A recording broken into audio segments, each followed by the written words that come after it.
Graça e paz, irmãos. Quarta-feira, dia 25 de março de 2020. Mais uma reflexão, que Deus possa abençoar a sua e a minha vida através dessa breve reflexão da Palavra de Deus. Nós estamos ainda nessa fase, de isolamento social e vamos procurar ficar assim, dessa maneira, seguindo as orientações das nossas autoridades. Que Deus possa abençoar a sua e a minha família. O texto que eu vou ler é um texto bem conhecido. Eu gostaria de falar um pouco sobre Daniel no seu capítulo 6. Quem não conhece a história de Daniel na Cova dos Leões? Essa é uma passagem que desde criança nós aprendemos e ouvimos a história na escola bíblica e aprendemos muito ali com Daniel.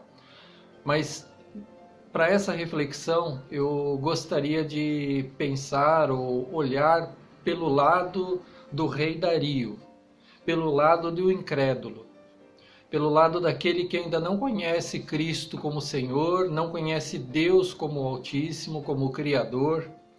Eu vou ler apenas um versículo, Daniel capítulo 6, versículo 16. Diz assim: Então o rei ordenou que trouxessem a Daniel e o lançassem na cova dos leões.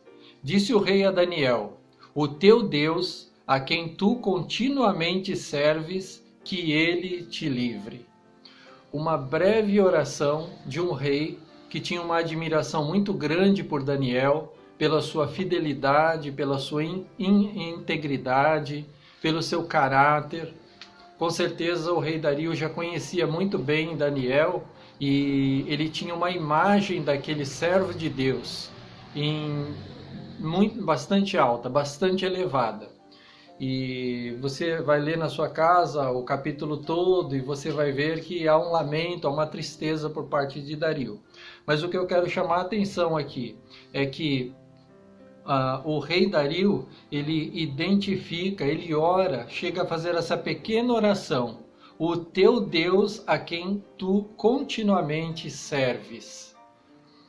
Olha o testemunho de Daniel, o testemunho de um crente, a ponto de chamar a atenção daquele incrédulo, daquele não crente, Dario no caso, o rei, e a ponto de ele perceber que Daniel servia, era um servo, continuamente serves. Meus irmãos, depois você continuar a ler, você vai chegar no versículo 26 e você vai ver exatamente essa última declaração depois do grande livramento de Deus. Dario diz assim: faço um decreto pelo qual em todo o domínio do meu reino os homens tremam e temam perante o Deus de Daniel. Depois de tudo, ele identifica um servo e ele identifica a fidelidade desse servo e ele identifica então a resposta do Deus desse servo, o livramento. Eu gostaria de marcar 3 pontos nessa reflexão. Primeiro, a crise é igual ao propósito. Há sempre um propósito de Deus no meio da crise, no meio de uma dificuldade, no meio de um problema. O segundo ponto, o crente. O crente é sempre instrumento de Deus para que o Senhor atinja o seu objetivo e cumpra a sua vontade. Foi o que Daniel foi aqui, um instrumento nas mãos de Deus. E não só nesse momento, mas a vida de Daniel, toda a vida. E o terceiro e último ponto, o não crente. Ele é o alvo da vontade de Deus. Ele é o alvo das bênçãos. Deus quer abençoar todo mundo. Pedro vai falar que Deus tem a satisfação e quer a salvação de todos. É o que ele busca. Então nós somos o instrumento e o alvo é o não crente.